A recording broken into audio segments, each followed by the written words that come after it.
Capítulo 2 Consciência. O caminho para escapar do sofrimento. Não crie mais sofrimento no presente. Ninguém tem uma vida livre de sofrimento e mágoa. Não é uma questão de aprender a viver com isso em vez de tentar evitar? A maior parte do sofrimento humano é desnecessária. Ele se forma sozinho, enquanto a mente superficial governa nossa vida. O sofrimento que sentimos neste exato momento é sempre alguma forma de não aceitação, uma forma de resistência inconsciente ao que é. No nível do pensamento, a resistência é uma forma de julgamento. No nível emocional, ela é uma forma de negatividade. O sofrimento varia de intensidade de acordo com o nosso grau de resistência ao momento atual. E isso, por sua vez, depende da intensidade com que nos identificamos com as nossas mentes. A mente procura sempre negar e escapar do agora. Em outras palavras, quanto mais nos identificamos com as nossas mentes, mais sofremos. Ou ainda, quanto mais respeitamos e aceitamos o agora, mais nos libertamos da dor, do sofrimento e da mente. Por que a mente tem o hábito de negar ou resistir ao agora? Porque ela não consegue funcionar e permanecer no controle sem que esteja associada ao tempo, tanto passado quanto futuro. E assim, ela vê o atemporal agora como algo ameaçador. Na verdade, o tempo e a mente são inseparáveis. Imagine a Terra sem a vida humana, habitada apenas por plantas e animais. Será que ainda haveria passado e futuro? Será que as perguntas que horas são ou que dia é hoje teriam algum sentido para um carvalho ou uma águia? Acho que eles ficariam intrigados e responderiam: claro que é agora, a hora é agora. O que mais existe? Não há dúvidas de que precisamos da mente e do tempo, mas, no momento em que eles assumem o controle das nossas vidas, surgem os problemas, o sofrimento e a mágoa. Para ter certeza de que permanece no controle, a mente trabalha o tempo todo para esconder o momento presente com o passado e futuro. Assim, a vitalidade e o infinito potencial criativo do ser, que é inseparável do agora, ficam encobertos pelo tempo e a nossa verdadeira natureza é obscurecida pela mente. Todos nós sofremos ao ignorar ou negar cada momento precioso ou reduzi-lo a um meio para alcançar algo no futuro, algo que só existe em nossas mentes, nunca na realidade. O tempo acumulado na mente humana encerra uma grande quantidade de sofrimento cuja origem está no passado. Se não quer gerar mais sofrimento para você e para os outros, não crie mais tempo, ou pelo menos não mais do que o necessário para lidar com os aspectos práticos da sua vida. Como deixar de criar tempo? Tendo uma profunda consciência de que o momento presente é tudo o que você tem. Faça do agora o foco principal da sua vida. Se antes você se fixava no tempo e fazia rápidas visitas ao agora, inverta essa lógica, fixando-se no agora e fazendo visitas rápidas ao passado e ao futuro quando precisar lidar com os aspectos práticos da sua vida. Diga sempre sim ao momento atual. O que poderia ser mais insensato do que criar uma resistência interior a alguma coisa que já é? O que poderia ser mais insensato do que se opor à própria vida, que é agora e sempre agora? Renda-se ao que é, diga sim para a vida e veja como, de repente, a vida começa a trabalhar mais a seu favor em vez de contra você. O símbolo de pausa. Às vezes, o momento atual é inaceitável, desagradável ou terrível. As coisas são como são. Observe como a mente julga continuamente o comportamento, atribuindo nomes às coisas. Entenda como esse processo cria sofrimento e infelicidade. Ao observarmos o mecanismo da mente, escapamos dos padrões de resistência e podemos então permitir que o momento atual exista. Isso dará a você uma prova do estado de liberdade interior, o estado da verdadeira paz interior. Veja então o que acontece e parta para a ação caso necessário ou possível. Aceite, depois haja.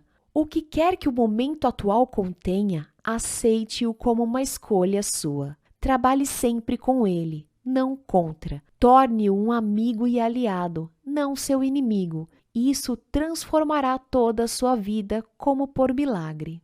o símbolo de pausa, dissolvendo o sofrimento do passado. Enquanto não somos capazes de acessar o poder do agora, vamos acumulando resíduos de sofrimento emocional. Esses resíduos se misturam ao sofrimento do passado e se alojam em nossa mente e em nosso corpo. Isso inclui o sofrimento vivido em nossa infância, causado pela falta de compreensão do mundo em que nascemos. Todo esse sofrimento cria um campo de energia negativa que ocupa a mente e o corpo. Se olharmos para ele como uma entidade invisível com características próprias, estaremos chegando bem perto da verdade. É o sofrimento emocional do corpo. Apresenta-se sob duas modalidades, inativo e ativo. O sofrimento pode ficar inativo 90% do tempo ou 100% ativado em alguém profundamente infeliz. Algumas pessoas atravessam a vida quase que inteiramente tomadas pelo sofrimento, enquanto outras passam por ele em algumas situações que envolvem relações familiares e amorosas, lesões físicas ou emocionais, perdas do passado, abandono e etc. Qualquer coisa pode ativá-lo, especialmente se encontrar ressonância em um padrão de sofrimento do passado. Quando o sofrimento está pronto para despertar do estágio inativo, até mesmo uma observação inocente feita por um amigo ou um pensamento é capaz de ativá-lo. Alguns sofrimentos são irritantes, mas inofensivos, como é o caso de uma criança que não para de chorar. Outros são monstros destrutivos e mórbidos, verdadeiros demônios. Alguns são fisicamente violentos, outros emocionalmente violentos. Eles podem atacar tanto as pessoas à nossa volta quanto a nós mesmos, seus hospedeiros. Os pensamentos e sentimentos relativos à nossa vida tornam-se, então, profundamente negativos e autodestrutivos. Doenças e acidentes frequentemente acontecem desse modo. Alguns sofrimentos podem até levar uma pessoa ao suicídio. Às vezes levamos um choque ao descobrir uma faceta detestável em alguém que pensávamos conhecer bem. Entretanto, é mais importante observar essa situação em nós mesmos do que nos outros. Preste atenção a qualquer sinal de infelicidade em você, qualquer que seja a forma, pois talvez seja o despertar do sofrimento. Ele pode se manifestar como uma irritação, um sinal de impaciência, um ar sombrio, um desejo de ferir, sentimentos de raiva, ira, depressão ou uma necessidade de criar algum tipo de problema em seus relacionamentos. Agarre o sinal no momento em que ele despertar de seu estado inativo. O sofrimento deseja sobreviver, mas para isso precisa conseguir que nos identifiquemos inconscientemente com ele. Portanto, quando o sofrimento toma conta de nós, cria uma situação em nossas vidas que reflete a própria frequência de energia da qual ele se alimenta. Sofrimento não só se alimenta de sofrimento, não se consegue alimentar de alegria, acha indigesta. Quando o sofrimento nos domina, faz com que desejemos ter mais sofrimento. Passamos a ser vítimas ou perpetradores. Queremos infligir sofrimento ou senti-lo, ou ambos. Na verdade, não há muita diferença entre os dois. É claro que não temos consciência disso e afirmamos que não queremos sofrer. Mas preste bem atenção e verá que o seu pensamento e o seu comportamento estão programados para continuar com o sofrimento, tanto para você quanto para os outros. Se você estivesse consciente disso, o padrão iria se desfazer, porque desejar mais sofrimento é uma insanidade, e ninguém é insano conscientemente. O sofrimento, a sombra escura projetada pelo ego, tem medo da luz da nossa consciência, teme ser descoberto, sobrevive graças à nossa identificação inconsciente com ele, assim como o medo inconsciente de enfrentarmos o sofrimento que vive dentro de nós. Mas se não o enfrentarmos, se não direcionarmos a luz da nossa consciência sobre o sofrimento, seremos forçados a revivê-lo. O sofrimento pode nos parecer um monstro perigoso, mas eu lhe garanto que se trata de um fantasma frágil. Ele não pode prevalecer sobre o poder da nossa presença. Alguns ensinamentos espirituais dizem que todo sofrimento é, em última análise, uma ilusão, e isso é verdade. A questão é se isso é uma verdade para você. Acreditar simplesmente não transforma nada em verdade. Você quer sofrer para o resto da vida e permanecer dizendo que é uma ilusão? Será que essa atitude livra você do sofrimento? O que nos interessa aqui é o que podemos fazer para vivenciar essa verdade, ou seja, torná-la real em nossas vidas. Portanto, o sofrimento não quer que nós o observemos diretamente e vejamos o que ele realmente é. No momento em que o observamos, sentimos seu campo energético dentro de nós e desfazemos nossa identificação com ele. Surge uma nova dimensão da consciência. Chamo a isso presença. Passamos a ser testemunhas ou observadores do sofrimento. Isso significa que ele não pode mais nos usar, fingindo ser nosso eu interior. Então, não temos mais como realimentá-lo. Aqui está nossa mais profunda força interior. Acabamos de acessar o poder do agora. O que acontece ao sofrimento quando nos tornamos conscientes o bastante para romper a nossa identificação com ele? A inconsciência cria o sofrimento. A consciência transforma o sofrimento nela mesma. São Paulo expressa esse princípio universal de uma forma linda ao dizer: tudo é revelado ao ser exposto à luz, e o que for exposto à própria luz se torna luz. Assim como não se pode lutar contra a escuridão, não se pode lutar contra o sofrimento. Tentar fazer isso poderia gerar um conflito interior e um sofrimento adicional. Observar o sofrimento já é o bastante. Observá-lo implica aceitá-lo como parte do que existe naquele momento. O sofrimento consiste na energia vital aprisionada que se desprendeu do campo energético total e se fez temporariamente autônoma, através de um processo artificial de identificação com a mente. Ela se volta para dentro de si mesma e se torna algo contrário à vida, como um animal tentando comer o próprio rabo. Por que você acha que a nossa civilização se tornou tão autodestrutiva? Acontece que as forças destrutivas da vida ainda são energia vital. Mesmo quando começamos a deixar de nos identificar e nos tornarmos observadores, o sofrimento ainda continua a agir por um tempo e vai tentar fazer com que voltemos a nos identificar com ele.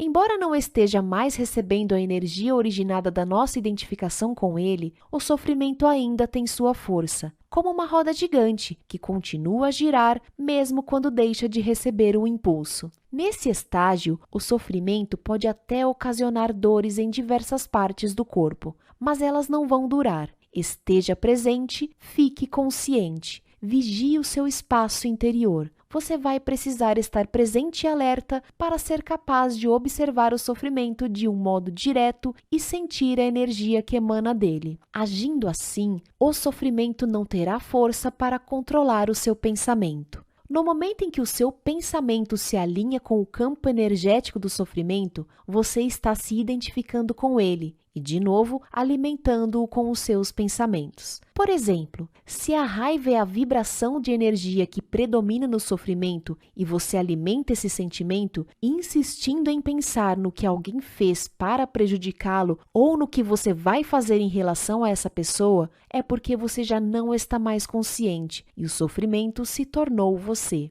Onde existe raiva, existe sempre um sofrimento oculto. Quando você começa a entrar em um padrão mental negativo e a pensar como a sua vida é horrorosa, isso quer dizer que o pensamento se alinhou com o sofrimento e que você passou a estar inconsciente e vulnerável a um ataque do sofrimento. Utilizo a palavra inconsciência no presente contexto para significar uma identificação com um padrão mental ou emocional. Isso implica uma ausência completa do observador. Manter-se em um estado de alerta consciente destrói a ligação entre o sofrimento e o mecanismo do pensamento e aciona o processo de transformação. É como se o sofrimento se tornasse o combustível para a chamada da consciência, resultando em um brilho de mais intensidade. Esse é o significado esotérico da antiga arte da alquimia, a transformação do metal não precioso em ouro, do sofrimento em consciência.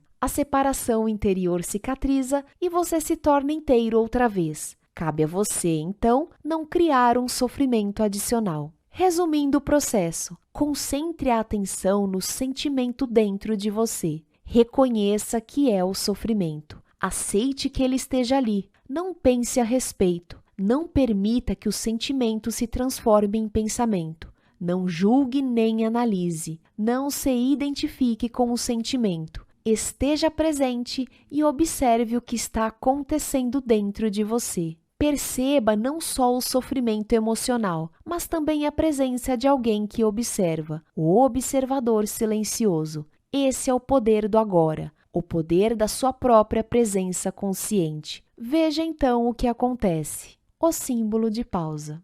Em inúmeras mulheres, o sofrimento manifesta-se, em particular, no período anterior ao fluxo menstrual. Mais adiante comentarei as razões pelas quais isso acontece. No momento, o importante é que você seja capaz de estar alerta e presente quando o sofrimento aparecer e de observar o sentimento em vez de se deixar dominar por ele. Essas atitudes proporcionam uma oportunidade para a mais poderosa das práticas espirituais e tornam possível uma rápida transformação de todo o passado. A identificação do ego com o sofrimento. O processo que acabei de descrever é extremamente poderoso, embora simples. Poderia ser ensinado a uma criança, e tenho a esperança de que um dia será uma das primeiras coisas a serem aprendidas na escola. Uma vez entendido o princípio básico do que significa estar presente, observando o que acontece dentro de nós, e entendemos isso quando passamos pela experiência, teremos à nossa disposição a mais poderosa ferramenta de transformação. Não nego que podemos encontrar uma forte resistência interna tentando nos impedir de pôr um fim à identificação com o sofrimento. Isso acontecerá particularmente se tivermos vivido intimamente identificados com o sofrimento emocional durante a maior parte da vida, e se tivermos investido nele uma grande parte ou mesmo todo o nosso sentido de eu interior. Isso significa que construímos um eu interior infeliz por conta do nosso sofrimento e acreditamos que somos essa ficção fabricada pela mente. Nesse caso, nosso medo inconsciente de perder a identidade vai criar uma forte resistência a qualquer forma de não identificação. Em outras palavras, você preferiria viver com o sofrimento, ser o sofrimento, a saltar para o desconhecido, correndo o risco de perder o seu infeliz, mas familiar eu interior. Se esse é o seu caso, observe a resistência dentro de você. Observe o seu apego ao sofrimento. Esteja muito alerta. Observe como é estranho ter prazer em ser infeliz. Observe a compulsão de falar ou pensar a esse respeito. A resistência deixará de existir se você torná-la consciente. Poderá então dar atenção ao sofrimento, estar presente como testemunha e iniciar a transformação. Só você pode fazer isso, ninguém pode fazer por você. Mas, caso tenha bastante sorte para encontrar alguém intensamente consciente, se puder estar com essa pessoa e juntar-se a ela no estado de presença, isso poderá ser de grande utilidade, acelerando o processo. Se isso acontecer, a sua própria luz logo brilhará mais forte. Quando colocamos um pedaço de lenha que tenha começado a queimar há pouco tempo perto de outro que está queimando vigorosamente e depois separamos os dois novamente, o primeiro tronco passará a queimar com uma intensidade muito maior. Afinal de contas, é o mesmo fogo. Ser um fogo dessa natureza é uma das funções de um mestre espiritual. Alguns terapeutas estão aptos a preencher essa função, desde que tenham alcançado um ponto além do nível de consciência e sejam capazes de criar e sustentar um estado de presença intensa e consciente enquanto estiverem trabalhando com você. A origem do medo. Você mencionou o medo como uma parte do nosso sofrimento emocional latente. Por que há tanto medo na vida das pessoas? Uma certa dose de medo não é saudável? Se eu não tivesse medo do fogo, poderia colocar minha mão dentro dele e me queimar. A razão pela qual não colocamos a mão no fogo não é o medo, e sim a certeza de que vamos nos queimar. Não é preciso ter medo para evitar um perigo desnecessário. Basta um mínimo de inteligência e bom senso. Nessas questões práticas, é muito útil aplicarmos as lições do passado, mas se alguém nos ameaça com fogo ou com violência física, talvez experimentemos uma sensação como medo. É uma reação instintiva ao perigo, sem relação com a doença psicológica do medo que estamos tratando aqui. A doença psicológica do medo não está presa a qualquer perigo imediato, concreto e verdadeiro. Manifesta-se de várias formas, tais como agitação, preocupação,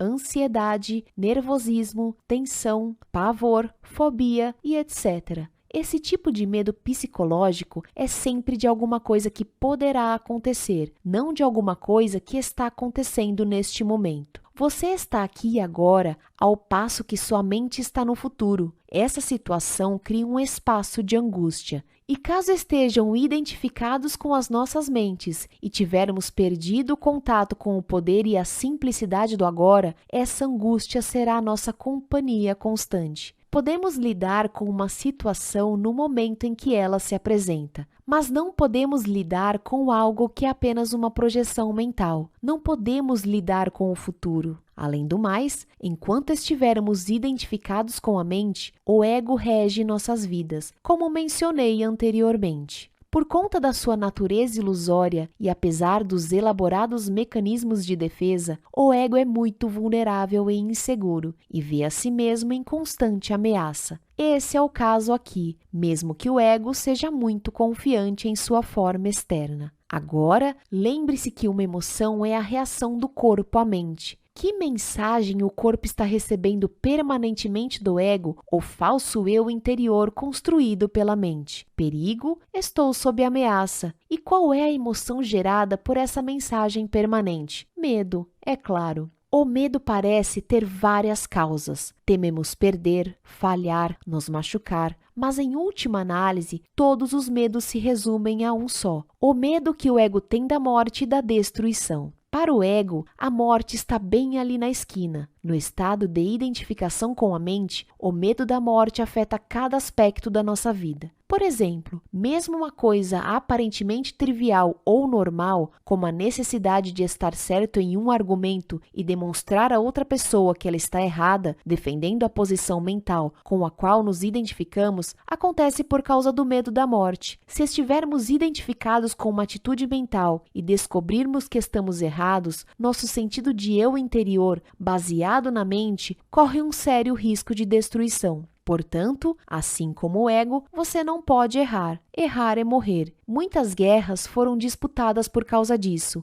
e inúmeros relacionamentos foram destruídos. Uma vez que não estejamos mais identificados com a mente, não faz a menor diferença para o nosso eu interior estarmos certos ou errados. Assim, a necessidade compulsiva e profundamente inconsciente de ter sempre razão, o que é uma forma de violência, vai desaparecer. Você poderá declarar de modo calmo e firme como se sente ou o que pensa a respeito de algum assunto, mas sem agressividade ou qualquer sentido de defesa. O sentido do eu interior passa a se originar de um lugar profundo e verdadeiro dentro de você, não mais de sua mente. Tenha cuidado com qualquer tipo de defesa dentro de você. Está se defendendo de quê? De identidade ilusória? De uma imagem em sua mente? De uma identidade fictícia? Ao trazer esse padrão à consciência, ao testemunhá-lo, você deixa de se identificar com ele. Sob a luz da consciência, o padrão de inconsciência irá se dissolver rapidamente. Esse é o fim de todos os argumentos e jogos de poder, tão prejudiciais aos relacionamentos. O poder sobre os outros é a fraqueza disfarçada de força. O verdadeiro poder é interior e está à sua disposição agora. O medo será uma companhia constante para qualquer pessoa que esteja identificada com a mente e, portanto, desconectada do seu verdadeiro poder, ou eu profundo enraizado no ser. O número de pessoas que conseguiram alcançar o ponto além da mente ainda é extremamente pequeno, o que nos leva a presumir que virtualmente todas as pessoas que você encontra ou conhece vivem em um estado permanente de medo. Só o que varia é a intensidade. Ele flutua entre a ansiedade e o pavor numa ponta da escala e um desconfortável, vago e distante sentido de ameaça na outra. Muitas pessoas só tomam consciência disso quando o medo assume uma de suas formas mais agudas. A busca do ego pela plenitude. Um outro aspecto do sofrimento emocional é uma profunda sensação de falta, de incompletude, de não se sentir inteiro. Em algumas pessoas isso é consciente, em outras não. Quando está consciente, a pessoa tem uma sensação inquietante de que não é respeitada ou boa o bastante. Na forma inconsciente, essa sensação se manifesta indiretamente como um anseio, uma necessidade ou uma carência intensa. Em ambos os casos, as pessoas podem acabar buscando compulsivamente uma forma de gratificar o ego e preencher o buraco que sentem por dentro. Assim, empenham-se em possuir propriedades, dinheiro, sucesso, poder, reconhecimento ou um relacionamento especial para se sentirem melhor e mais completas. Porém, mesmo quando conseguem todas essas coisas, percebem que o buraco ainda está ali e não tem fundo. As pessoas veem, então, que estão realmente em apuros, porque não podem mais se enganar. Na verdade, elas continuam tentando agir como antes, mas isso se torna cada vez mais difícil. Enquanto o ego dirige a nossa vida, não conseguimos nos sentir à vontade, em paz ou completos, exceto por breves períodos quando acabamos de ter um desejo satisfeito. O ego precisa de alimento e proteção o tempo todo. Tem necessidade de se identificar com coisas externas, como propriedades, status social, trabalho, educação, aparência física, habilidades especiais, relacionamentos, história pessoal e familiar, ideais políticos e crenças religiosas. Só que nada disso é você. Levou um susto? Ou sentiu um enorme alívio? Mais cedo ou mais tarde, você vai ter que abrir mão de todas essas coisas. Pode ser difícil de acreditar. E eu não estou aqui pedindo a você que acredite que a sua identidade não está em nenhuma dessas coisas. Você vai conhecer por si mesmo a verdade, lá no fim, quando sentir a morte se aproximar. Morte significa um despojar-se de tudo que não é você. O segredo da vida é morrer antes que você morra e descobrir que não existe morte.